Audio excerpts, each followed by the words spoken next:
madaxweynaha dalka Turkiga Recep Tayyip Erdogan ayaa shaaca ka qaaday inay dawladiisu aysan waxba u arag inay xiriir dhow la samayso wadanka Germany.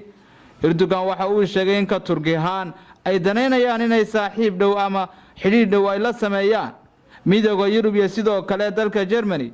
waxa uu intaasi ku tilmaamay dawladda Turkigu ay garanayso. waxa uu madaxweyne Tayyip ku tilmaamay dawladda Turkigu inay garanayso danaheeda gaarka isla markaasna aysan ka waaban doonin inay xiriir ula samayso dalka Germany. isagoo la hadlayay saxaafadda adduunka madaxweyne Recep waxa uu yiri waxaanu doonaynaa in xiriir dhow wanaagsan la sameeyno midowga Yurub iyo intaasi ku sii daray isagoo hadalkiisa sii wata waanu garanaynaa cid aan noo wanaagsan iyo sidoo kale cid aan noo wanaagsanayn cidna kala ma tashan doono xiriirka iyo inaan booqano dalka Jarmalka. dawladda Turkiga iyo sidoo kale wadanka Jarmalka ayaa hore iskugu mandhaafay arrimo dhowr ah oo ka dhashay rabshadihii bishii July ee sanadkii 2016 ee ka dhanka xukuumadda Ankara.